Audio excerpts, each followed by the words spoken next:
या once again I welcome you again. We are going to start the same chapter. बच्चों हम लोग same chapter शुरू कर रहे हैं और आपको अच्छे से याद होगा कि previous lecture we have tried to explain the theory and the concept of the chapter.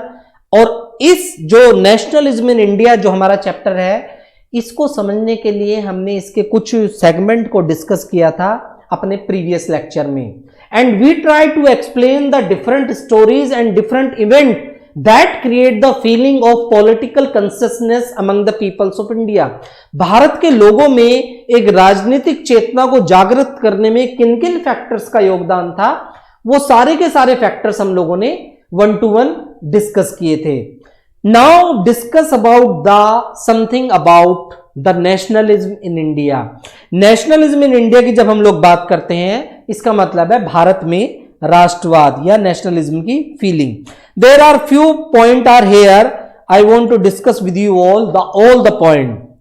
अगर हम नेशनलिज्म इन इंडिया की बात करते हैं, इसको हम कहते हैं भारत में राष्ट्रवाद।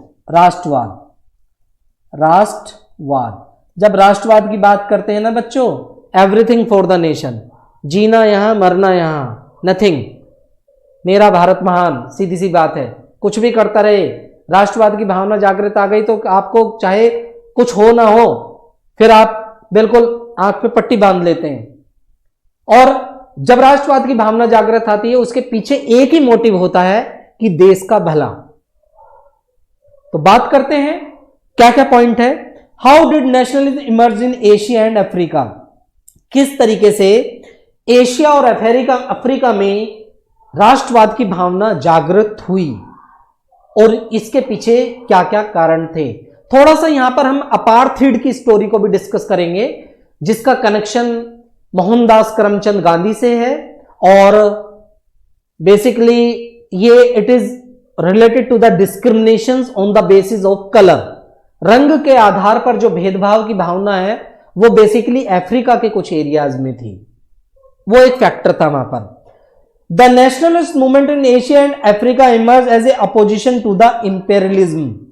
अगर हम लोग फीलिंग ऑफ रेसिस्ट की बात करें, या हम लोग बात करें कि किस तरीके से अफ्रीका में ये प्रॉब्लम जागृत हुई, basically if you talk about Africa, that the are prominent leader specially Pandit Mahatma Gandhi have faced this problem. What happened that one day they were just traveling from the train, train से वो यात्रा कर रहे थे और यात्रा करते करते उनको ट्रेन से बाहर निकाल दिया।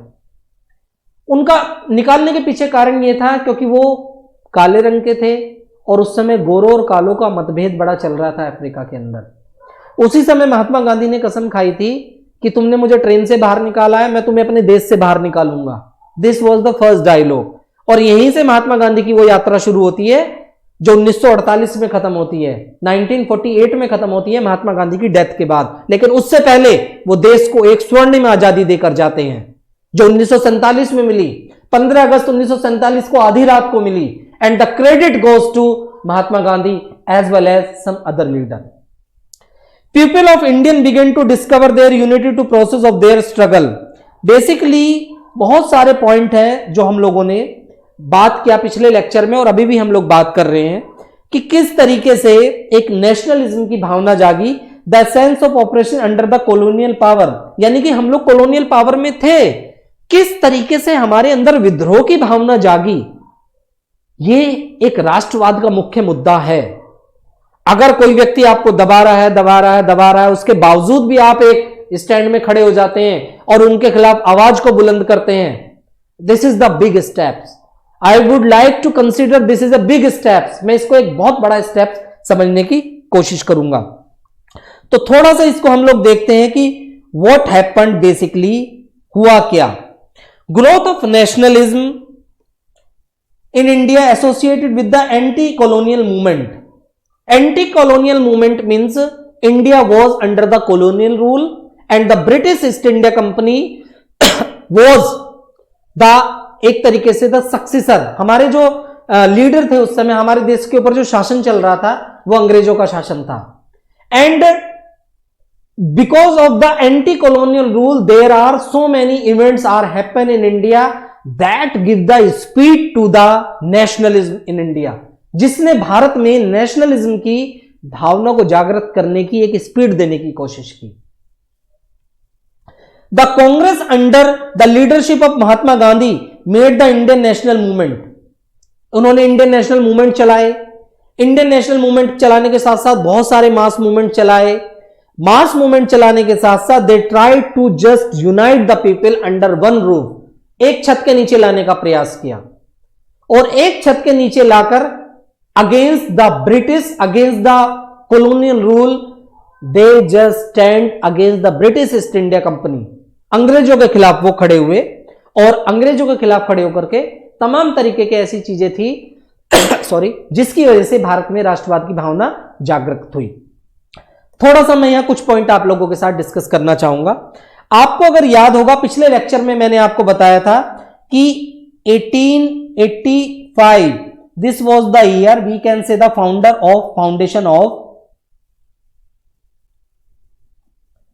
Foundation of INC, Indian National Congress की स्थापना होती है।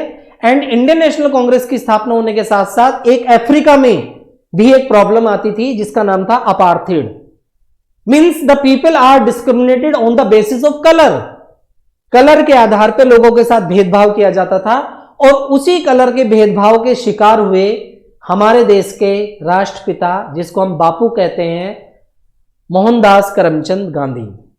ट्रेन से उनको निकाल दिया गया। उन्होंने कहा कि आपने मुझे ट्रेन से निकाला, मैं तो आपको आपके देश से बाहर निकालूंगा।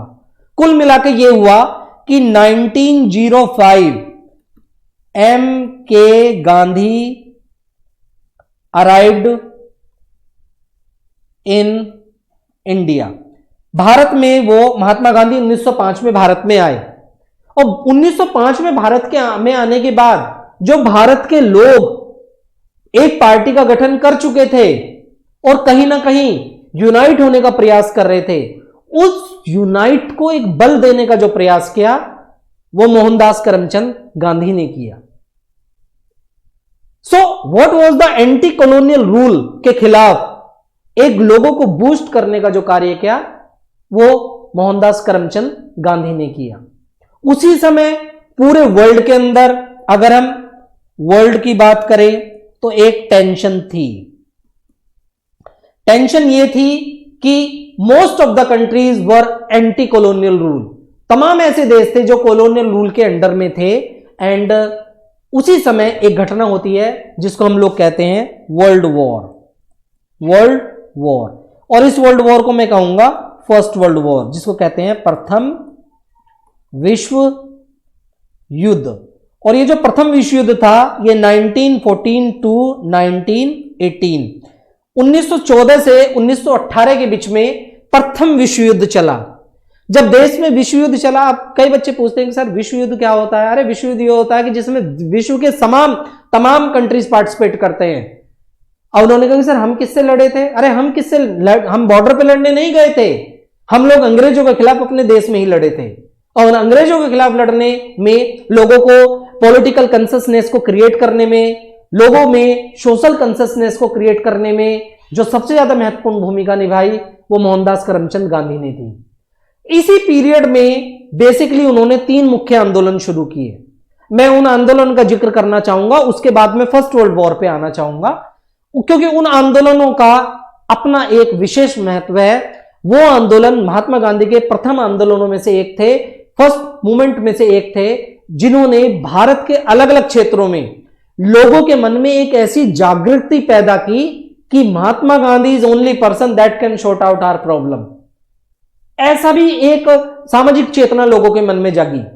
अब वो क्या पॉइंट थे उसको हम लोग डिस्कस करेंगे।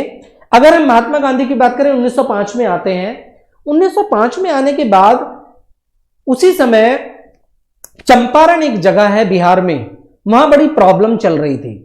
और जो प्रॉब्लम चल रही थी तो काफी किसानों को एक टैक्स के रूप में अंग्रेजों को देना होता था। इंडिगो को प्लांट करते थे बेसिकली वो, और उस समय इंडिगो की डिमांड बहुत जबरदस्त थी वर्ल्ड मार्केट में, और भारतीयों को पास इतनी ज्यादा नॉलेज नहीं थी, तो वो तो जो भी कुछ उगाते थे मैक्सिमम ब्रिटिशर्स को दे देते थे। और ब्रिटिशर्स जो थे वो उसको इंटरनेशनल मार्केट में बेच देते थे। बाद में वो लंबी कहानी है कि जापान ने एक सिंथेटिक इंडिगो क्रिएट किया और जो ब्रिटिशर्स, जो भारत के लोग इंडिगो को प्लांट करते थे, उसकी मार्केट जो है कोलैप्स्ड हो गई। उसके बारे में भी भारतीयों को कुछ जागरूकता नहीं थी। कुल मिला के ये हुआ कि ये जो प्रॉब्लम थी, तो 1917 महात्मा गांधी रीच इन चंपारण, हम इसको कहते हैं Champaran movement. Champaran movement, they have started the movement in Champaran movement and they unite the peoples of Champaran under one roof against British rule. 1917 में इन्होंने सबसे पहला आंदोलन चलाया जिसको हम लोगों ने चंपारण का मूवमेंट नाम दिया है। 1917 के बाद 1918 में इन्होंने एक मूवमेंट शुरू किया 1918, जिसको हम कहते हैं Kheda movement. Kheda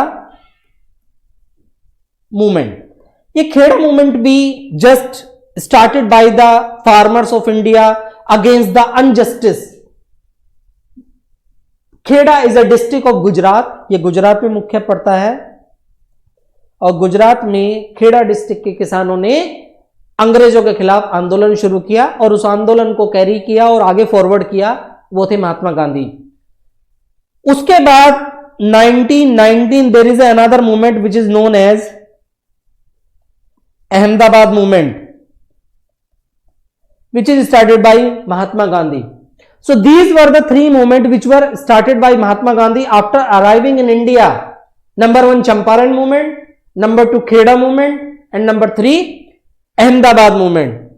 Basically these three movements play a very vital role to creating the political consciousness, to creating the social consciousness, और एक जन जागृति पैदा करने में इन आंदोलन का विशेष योगदान था।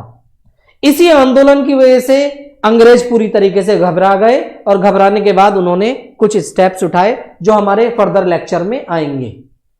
उससे पहले वर्ल्ड की अगर हम लोग बात करें, वर्ल्ड में एक घटना घटित हुई और प्रथम विश्व युद्ध हुआ, फर्स्ट वर्ल्ड वॉर हुआ। और वो जो फर्स्ट वर्ल्ड वॉर था एक तरीके से उसका जो इंपैक्ट था वो देश के अंदर भी पड़ा, और उस फर्स्ट वर्ल्ड वॉर का इंपैक्ट क्या क्या इंपैक्ट था वो हम थोड़ा सा 1 to 1 इसमें देखने की कोशिश करेंगे। Means due to the first world war what happens in India, Bharat में क्या घटित हुआ उसको हम एक बार देखेंगे, क्योंकि इसका सीधा संबंध राष्ट्रवाद से है, इसका सीधा संबंध नेशनलिज्म से है, इसका सीधा संबंध लोगों की यूनिटी से है। So let's discuss all the point that happens because of the first world war। और फर्स्ट वर्ल्ड वॉर की मैंने डेट आपको क्या बताई है, 1914 to 1918। सब first thing, number first point, the crop fail. There are so many countries were involved in the war, and due to the war there is so many crops have been failed in 1918 to 19, and when there are so many crops have been failed due to the first world war resulting the shortage of food, देश के अंदर shortage of food हुआ। This was accompanied by an influenza epidemic। जब देश के अंदर shortage of food हुआ, crops failure हुई, crops failure होने के साथ साथ एक जो एपिडेमिक थी, जो एक इन्फ्लुएंजा एपिडेमिक थी, वो देश के अंदर फैली। This was the first impact of the first world war on India, crops failure and shortage of food. इसको हम अलग अलग भी लिख सकते हैं, आप अगर एग्जाम में लिखेंगे। Number 1 crops failure, crops failed, and number 2 shortage of food. Third point, the government introduced the income tax increase and custom duties to meet their expenses. There are war, जब war होता है उसमें तमाम तरीके के requirements होते हैं, तमाम तरीके की पैसे की जरूरत पड़ती है। उस पैसे की पूर्ति के लिए the British East India Company have imposed so many custom duties and taxes on Indians। Bharat के लोगों के ऊपर तमाम तरीके की कस्टम ड्यूटीज और टैक्सेस को इंपोज किया। इसको हम कहते हैं हैवी टैक्सेस इंपोज, बहुत सारे टैक्सेस को उन्होंने इंपोज किया। Third, huge increase in the defence expenditure, जब डिफेंस एक्सपेंडिचर में तमाम तरीके का एक्सपेंशन हुआ, तमाम तरीके का इंक्रीज हुआ, उसकी पूर्ति के लिए उन्होंने इस तरीके के, गवर्नमेंट ने इस तरीके के कस्टम ड्यूटीज और टैक्सेस को इंक्रीज किया। Inflation double during the war resulting into the extreme hardship for the common people, जो महंगाई थी वो बहुत तेज गति से बढ़ी और जिसका एक प्रभाव था वो भारत के लोगों पर पड़ा। अब देखिएगा, भारत के लोग इस फर्स्ट वर्ल्ड वॉर की वजह से और जो स्टेप्स अंग्रेजों ने उठाए उसकी वजह से जकड़ते जा रहे हैं। और जब हम किसी व्यक्ति को, कुछ लोगों को, कुछ समूह को बहुत लंबे समय तक जकड़ के रखते हैं, उसका प्रस्फुटन बहुत तेज गति से होता है। वही प्रस्फुटन देश के अंदर जन जागृति लाने में कामयाब रहा। क्रॉप्स फेलियर हुई तो शॉर्टेज ऑफ फूड हुआ, और जब शॉर्टेज ऑफ फूड हुआ, the epidemic are spread in all over the world. Spanish influenza इसको हम लोग कहते हैं। इसकी भरपाई के लिए दे हैव, जब इतनी सारी चीजें हुई और वॉर हमारा चल रहा था, that due to the war there is a heavy expenditure, defence में बहुत ज्यादा खर्चा आया। उस खर्चे की पूर्ति के लिए they have impose the custom duties and heavy taxes, और वो जितने भी कस्टम ड्यूटीज और हैवी टैक्सेस थे वो भी भारत के लोगों के ऊपर थोप दिए गए। बिकॉज ऑफ दिस, जो इन्फ्लेशन रेट था just double during the world war, and that give the great impact on the Indians peoples. Bharat के लोगों पर एक उसका बड़ा बुरा प्रभाव पड़ा। एपिडेमिक फैली, क्रॉप्स फेलियर हुई, हैवी टैक्सेस को इंपोज किया। हैवी टैक्सेस को इंपोज करने के साथ साथ जो हमारे वस्तुओं के दाम थे, जो सामान का जो रेट था, वो भी तेज गति से आगे बढ़ा।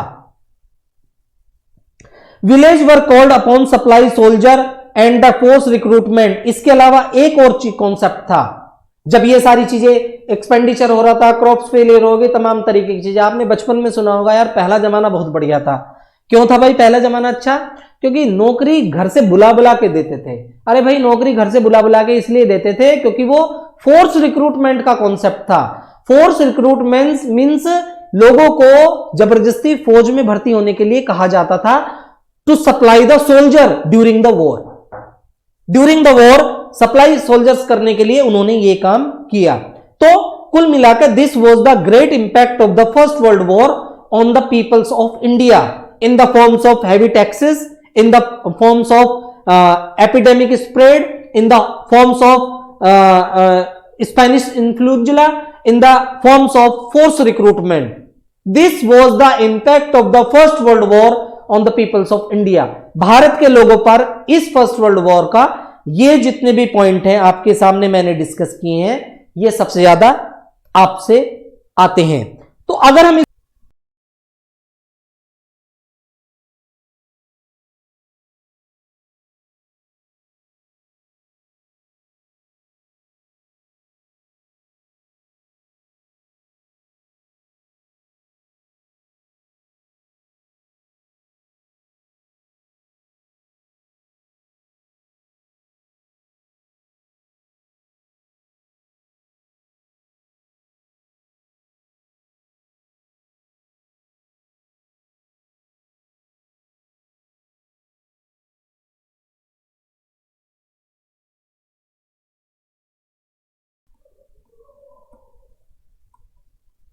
These were the main effect और impact of the first world war on India. ये भारत पर फर्स्ट वर्ल्ड वॉर के एक तरीके से इम्पैक्ट थे। And this impact also create the, मैं कहूंगा कि एक राष्ट्रीय जनजागृति और सामाजिक चेतना को जागृत करने में इसका भी एक विशेष योगदान रहा। क्योंकि इस वॉर के दौरान भारत के लोगों को काफी दबाया गया, उनको निचोड़ा गया, और जब उनको बहुत किसी चीज को बहुत लंबे समय तक आप दबाते हैं, निचोड़ते हैं, तो वो तेज गति से आगे बढ़ती है। और जब वो तेज गति से आगे बढ़ी, उसी का रिजल्ट ये रहा कि भारत के लोग आगे चल के राष्ट्रवाद की भावना में बहे, और उन्होंने उसके बाद अंग्रेजों को भारत से दौड़ाया, अंग्रेजों को भारत से भगाया। तमाम तरीके के मूवमेंट देश के अलग अलग हिस्सों में चले, जिसको हम आने वाले कुछ लेक्चर्स में आपके सामने डिस्कस करेंगे। वो कौन कौन से मूवमेंट थे, लीडर्स का क्या योगदान था और उन मूवमेंट्स का भारतीय समाज पर क्या क्या प्रभाव पड़ा। So this is the second lecture of the nationalism India. All the best.